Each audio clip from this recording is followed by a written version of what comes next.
Do you find it hard to explain to friends and family what you now do? Are you wasting valuable time by attempting to figure out challenges on your own? We have created a community for ex-corporate people running their own business who want to live a life they love whilst giving back to their community. This is the Build, Live, Give show. We bring you first-hand experiences of guests going through many of the struggles you face each and every day. We get real with no corporate BS. And now your host, Paul Higgins. Welcome to the Build, Live, Give podcast, episode number 11. I'm Paul Higgins and I'm your host. And today we've got a good friend and really a great community guy called David Nanfra. And David works in a company called Planet 2K. And David had a wonderful career in the global finance industry. So he traveled the world, got a lot of global experience and learnings. And then he came back into his family, the industry that his family was in, which was actually a declining industry, but he talks about how he turned that around and he's done a stellar job within that industry. And he also, with his coaching, he looks at what high performance coaching is for sport and then how that applies to small business. And he's got some wonderful tips. I learned a lot myself listening to this podcast. It was great. And also he talks about what he does in the community, and I see that firsthand. He's a real contributor. And also he talks about some of his wins that he's had in his personal sporting achievements, which is great. And there's a great company in Australia called BHP, and he sort of reminds me of that. It had a tagline, which is the quiet achievement. I think David is that. But you'll really love his story, and he shares it quite warmly and openly. In the community continues to build. So thanks for all those that have given a 5-star rating so far. Also those that have subscribed. So if it's your first time, if you've listened for a while, we'd love to get a 5-star review, and also please subscribe. And for those that are joining the Build, Live, Give community in Facebook, just go to Build, Live, Give in Facebook. It's a closed group, but if you fit the right criteria of, ex-corporate career, building your own business, living a great life, and giving back to the community, we'll gladly welcome you in. So get your pens and paper ready, and I'll now hand you over to David Nanfra. Welcome, Dave Nanfra, business coach and SME consultant, to the Build, Live, Give podcast. We're going to find out a lot more about you today, Dave, but what we'd love you to do is just a bit of backstory. I know you've had a really successful finance career and then owned several businesses. We'd just love to get a good backstory from you. So over to you, Dave. Yeah, thanks, Paul, and thanks so much for having me on this podcast. Really like what you're doing with Build, Live, Give, and very happy to be here and tell my story. So, a bit of background from me. I grew up in Melbourne, in the southeastern suburbs, and went to university here in Melbourne as well. So I graduated with a business degree in banking and finance, and so my dream was always to work in banking, and I did get that opportunity. Although I started off as a graduate trainee with the Ford Motor Company, working with Ford Credit Australia. And I started around about the recession of the early 90s, which wasn't a fun time to be starting employment, but certainly it taught me some very important things early on in life. I started on a graduate rotation there, which I really enjoyed, and I was lucky enough to be transferred with Ford to the United Kingdom in 1997. I had met my wife during that same year, and when I started there early 1998, my wife Nicole came over with me to live and work in London. So I had the majority of my growth, I think, in business and working for a business in the UK. So I transferred with Ford, and then I spent some time with them over there before gaining employment with an American bank called Merrill Lynch, which you may be familiar with. And the role there was in strategy and planning. And that really started and perhaps fulfilled my inquisitive side in terms of the banking world. And I had an opportunity to work in Milan during that time too. So I was seconded with Merrill Lynch for 2 years, and I worked in the Merrill Lynch Milan office, again, working in that strategy and planning role within that office. And when 9/11 occurred, a lot of the American banks were affected financially, and certainly the stock markets took a bit of a hit. And in the Northern Hemisphere, there was a bit of a recession. So at that time, I retransferred back into the UK. At that stage, they were pulling in a lot of their expats from the European continent and refocusing their work from the central office in London. So I spent another 18 months working with them there. And during that time, I started to think about making a move back to Australia, and Nicole and I were talking about having a family, and we thought the best place to do that would be back in Australia again. So we took off from the UK. I resigned my position there in the UK because we decided to take 12 months off and travel, which is one of my personal passions, adventure and travel.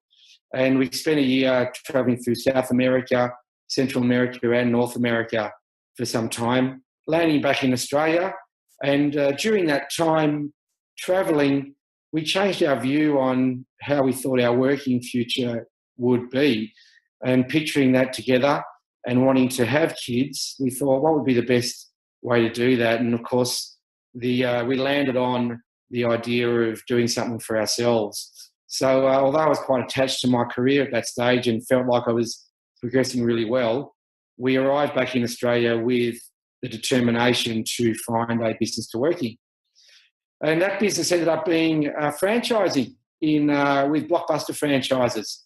So there was an opportunity through my family connection to get involved with a Blockbuster franchise here in Melbourne, in Yarraville. And we got that off the ground and started that business and grew that quite rapidly and successfully over a number of years under the banner of that franchise and support around the Blockbuster franchise. And then a few years later, we had the opportunity to buy into two more, which we did also. And we ran and operated multi-store sites for some 5 years before we sold a few of those off. Eventually, as you'll know, Paul, the video industry, and you're probably talking to somebody who is probably one of the last people you will know to own a video store. So we did manage out of those by about 2012. We sold two of those businesses.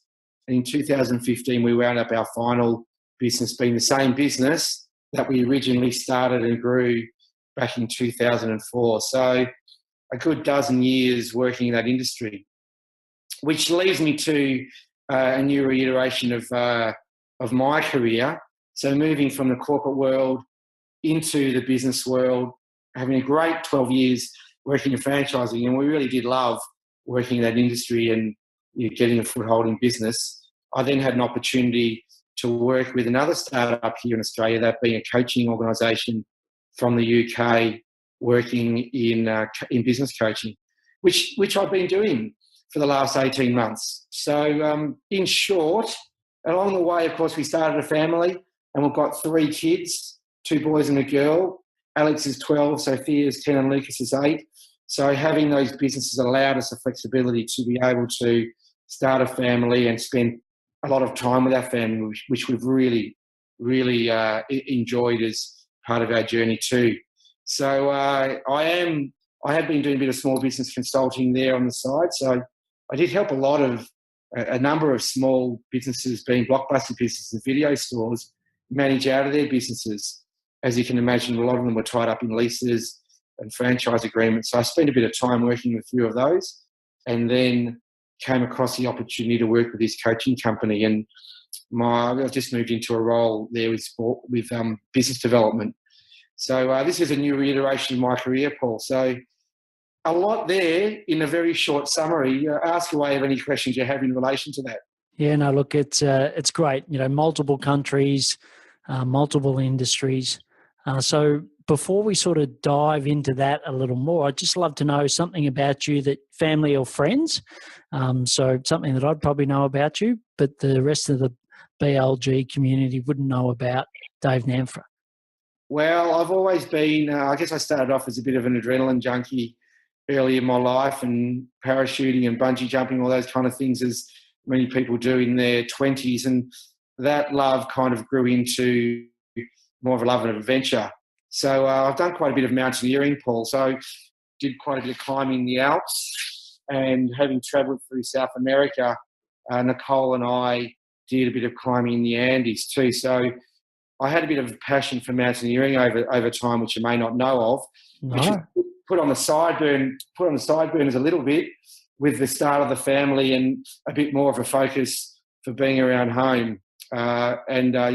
Mountaineering does require some time in the mountains and long expeditions. So that was something that I did do, and I've still got an interest in that I think that at some stage I'll pick up and do a little bit more of. But the other thing I do is distance running. So anything physical that requires some strenuous effort, I get involved with. And probably the last thing I'd say is that I did an Ironman in 2014.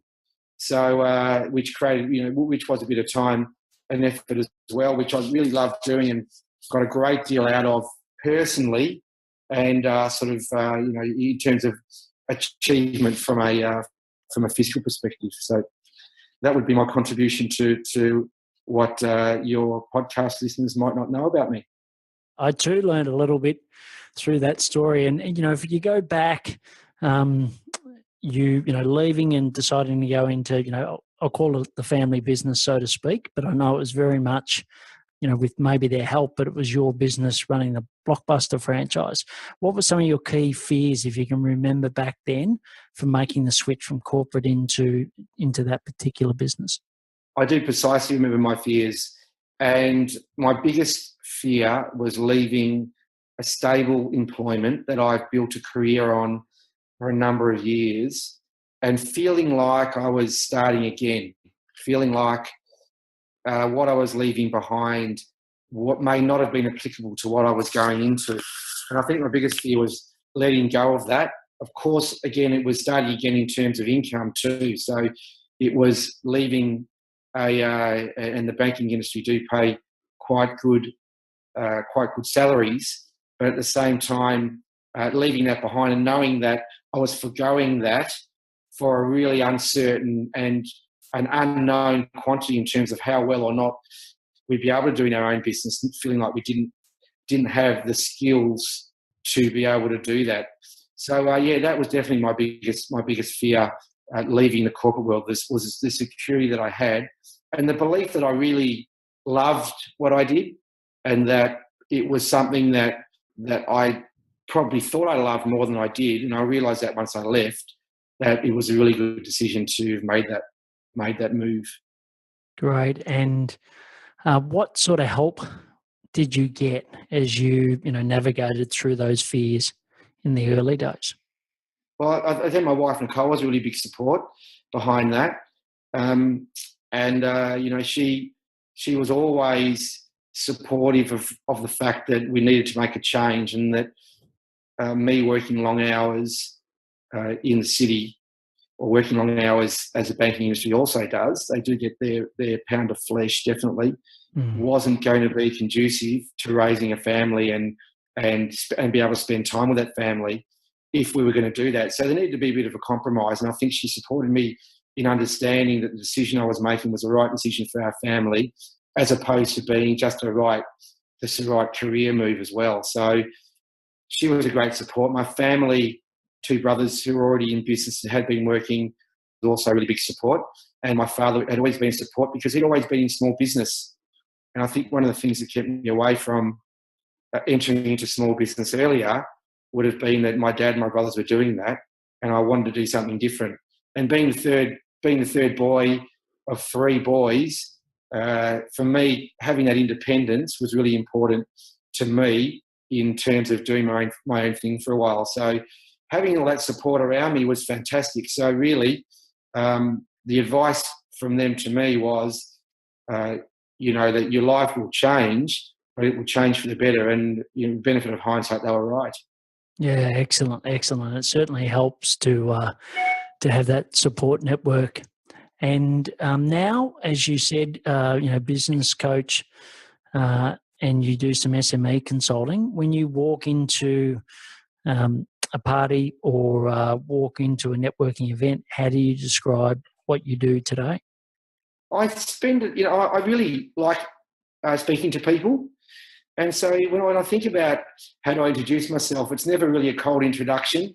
It often comes after a little bit of discussion about the person that I'm speaking to. So I take a keen interest in what other people say. And so it eventually comes around to the question, what do you do? And by then I kind of felt like I've already had a bit of a discussion. So I can kind of launch into directly what I do. And at the moment, I've spent more time working on my coaching development and the development of the Planet K2 business here in Australia, which has originated from the UK.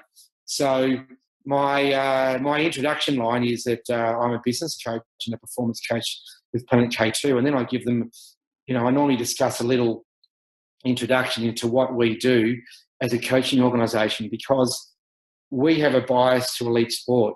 So we're the human performance experts who have a bias in elite sport. So we help the business world to think, prepare, and perform like elite athletes. So we take that research and that background in elite sport, and we teach the business world and apply that into the business world. So the conversation kind of leads from that sport and a conversation with other people around what I do in the coaching, and the business SME consulting kind of follows that a little bit later on, because it's something that I've kind of only ever done through referrals. It hasn't been something that I've actively marketed myself on.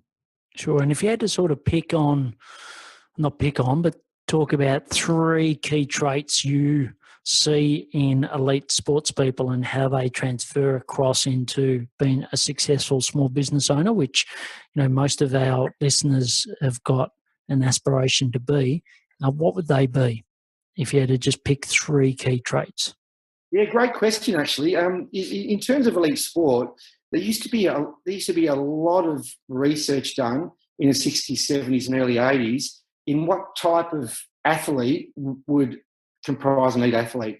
So what were the things, what were the characteristic types, or what kind of a physique or the way that they trained really made an elite athlete and stood out from everybody else. And they stopped doing research. They stopped doing the research because there were 3 key things that they felt elite athletes had above anybody else. And the number one thing was they all had a desire to improve. So they never felt like their talent was the be-all and end-all of their ability to be an elite athlete. They always looking for an edge, always looking to do something new, always looking for a change that was to make them better at what they did. Another thing that they did was they embraced change. And you can probably see where I'm going here with the embracing change thing, is that anybody who moves from either a corporate job or from one business into another business has to really embrace that change. And embracing that change is understanding what the new environment they have to compete in for an elite athlete, what the new environment you might need to be working in as a small business owner, and really taking that on and saying, I'm going to grasp that, and I'm going to learn as much as I can about that and be as good as I can to work as best as I can and perform as well as I can in that environment. So the other thing too is the thing that the desire to improve, and links in with the third thing, which is that their talent is not enough. And I mentioned as part of that desire to improve, but it does link in there, is that they understood that I may be, and I give my own example, I may be a good financial analyst. I might be really good in strategy. I might know the banking system really, really well. But my talents that I take from that are good, but I need to be constantly looking at building on those to be able to perform well in the new environment. So those 3 things: desire to improve, embracing change, understanding that the talent's not enough. In the small business environment, they're absolutely essential, because a lot of the time you're kind of going in on your own, and a lot of the listeners here will be thinking about what they need to do. And certainly in building a business, to start off with, it's often just you and people around you to help you. But certainly those 3 factors are really important in terms of understanding this is a new environment, and really take those on. And it's kind of like feeling the fear and leaning into it and just saying, these are the exciting things too about having a small business. They're the things that scare you, but they're the things that are really exciting about it too. So taking those 3 things and embracing it. Yeah, look, I think that's some brilliant advice. And I know my journey of actually starting the Build, Live, Give community was based on the fact that I was just played solo for way too long.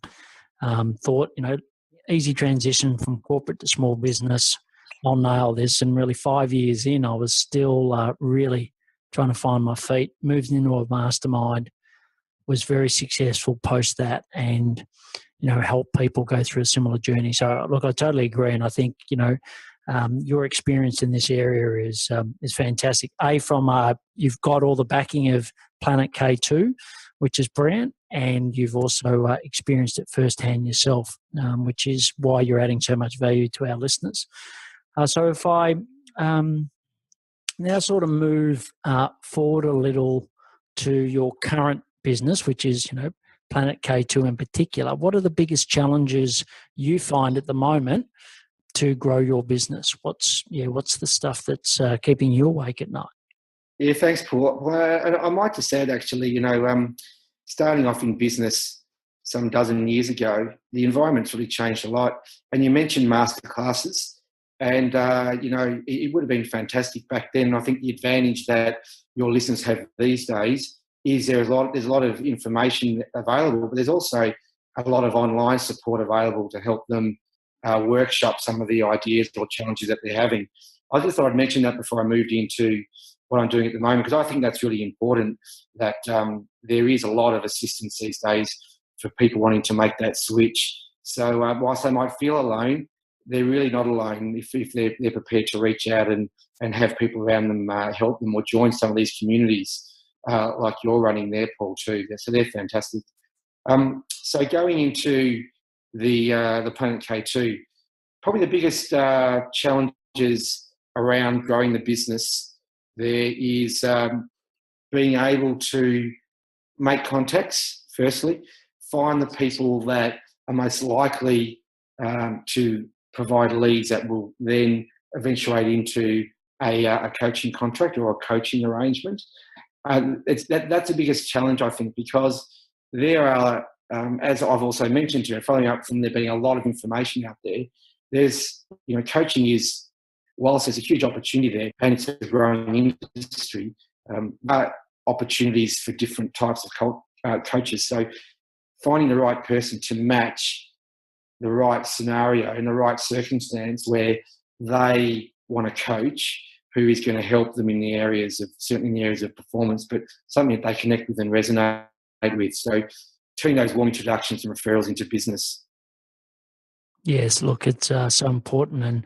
And, Ready, Fire, Aim is a fantastic book that talks about just up to the first $1 million in recurring revenue, the owner has to sell. And I suppose for you, it's, yes, you're a big brand, but you're effectively, building something from scratch here in Australia. So I completely understand it. And a lot of our listeners are in that position. And, I think you just need to make sure that sales is your number one activity, and then everything else fits around that big rock. Yeah, that's right. And I think, sorry, Paul. No, you go. If I think also, if you're doing something that you're really passionate about or that you really like, passion's a really big and strong word to use, but if you're doing something that you really like, then talking about it is a sales tool in itself.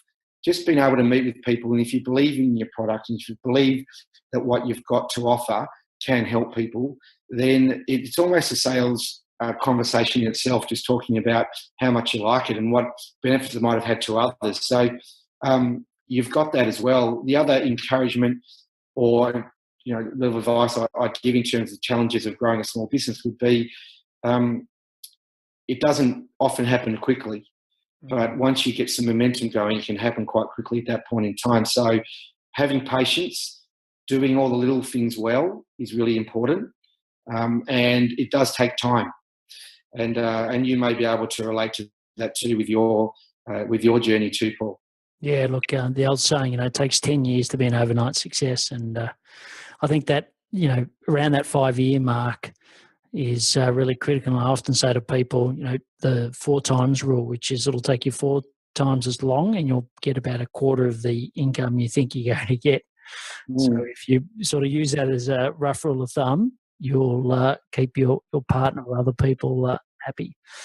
So sort of moving forward into your day and how you live your day. I know you're bringing it, helping the community. You're doing the business, and I know you're very involved with your family. So sort of take me through, what does a typical day look like for you? Well, I structure my day and certainly my life around some of my values, and family is certainly the most important value for me.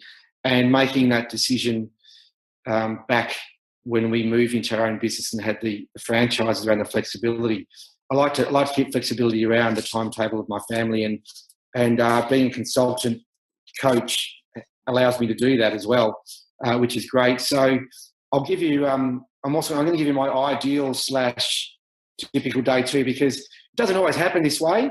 But I like to keep it to wake up quite early in the morning. I do enjoy meditation, and meditating certainly has a real impact on my day and how clearly I think and how effectively I work. I like to exercise. As I've said through my background in running, I do like to get early morning exercise. I'm not great at doing exercise in the evenings or afternoons, but if I can get those two things out of the way early, I like to drop the kids at school, and then I get my working day underway. And that also depends on whether I'm coaching or not too, because if I'm coaching, that will change. But certainly when I'm at home and I'm having preparation days for my coaching, or I'm coaching via Skype or via phone, then I can have a really structured working day. My wife and I share the responsibilities of cooking. So I'll typically work, either pick the kids up from school, or my wife might. I might work until a time when I have to cook dinner. We cook dinner, spend some time with our children, get them to bed. I try to then get some time with my wife, or do something in the evening where they catch up with friends or go to a movie, whatever that might be. And I like to get into bed by about 10:30 p.m. so I can get up early the following morning. So give or take some things that happen with the family or the kids or my schedule, then that would be my typical Monday to Friday day. And I like to try and keep that consistent, because with that consistency and routine, then I think you can be more effective. Oh, I think that's great. And it's a bit of a rhetorical question, but I'm assuming that you have a lot more days like that than what you may have had if you stayed within the finance industry. Yeah, well, absolutely, Paul. And really the number one thing about having your own business, flexibility and that level of control and autonomy that you feel. If I just go back to some of my coaching, there are three main things. We know that motivation is intrinsic. That people can motivate you, but that motivation is not long-lasting. And part of the intrinsic motivation comes out of being connected to a purpose or to people, being confident, maintaining your confidence, and we know that can fluctuate, but also being in control. So if you think about having your own business in terms of confidence, connectedness, and control, you certainly need to work hard to remain connected to people, but control is a big issue, and I know a lot of your listeners might have used that as one of the reasons that they decided to go and do their own thing, is because they feel like they've got some control over the direction of their future and their business future. So for me, having that control is really important. So even though I may work at night sometimes, I've got that flexibility to do that. So I know that in a given day I've got so many hours, and I can move that around as and when my family commitments or my own personal commitments might affect that. So I think I really love that. And that's one of the things I've loved about having my own business, although there is work to be done, and certainly it's hard work, that I can move my schedule around, and that makes me feel really in control, and that drives my confidence in terms of how well I can do my job. Great. Now, the next section is the give section, and I know you're heavily involved in the community and play some, really influential roles in some of our kids' lives. Could you just give me a quick snapshot of some of the things that you do for the community? I think over the last 4 years, particularly as my video store businesses were winding down, I was looking for a new career. Giving back to the community was something that I got more involved with, and I've got a great deal out of that, not only just personally, but also in seeing the impact that you can have by being involved and helping other people and giving back. And I know this is the reason why you do these podcasts, Paul, and why you've set up this business around Build, Live, Give. And I do coaching. I started off doing some junior coaching about 4 years ago, coaching my son's team, and that's moved on from my elder son to my younger son. So I've continued to do that, but also I'm heavily involved with the association at school called the Parents and Friends Association, which does all the fundraising for the school, does fundraising for charities in the local community, but also gives back to build better facilities for our kids, but also to help the parents at the school. And one of the things I'll just highlight as part of that role is an outreach program, which helps if somebody's sick or someone's working extremely hard or that they need some assistance. And families at the school make meals, and we, through that outreach program, deliver meals around to the families' homes to help them with just a little bit, with something that they might not have time to do. So eating well is certainly an interest of mine, and I understand how important that is to have good meals and hot meals on the table to help the family out when perhaps you're a bit overstressed and overworked. So that's one of the things that we do. But I find all that that work has been really helpful to people in the local community, and I love doing it. And it really does make me feel good as well. And from a selfish perspective, I do get a lot out of that personally from what we do and the great service we have, but also with the coaching in affecting the young kids' lives and helping them to be better little human beings. I really do love it. That's fantastic. So the last section is called the Take Action Round, and it's really just parting some of your words of wisdom for the BLG community to take action. So the first question is, what is your number one personal productivity tip? It's focus, Paul. I get an opportunity through my coaching to spend time with people and 100% focus on them.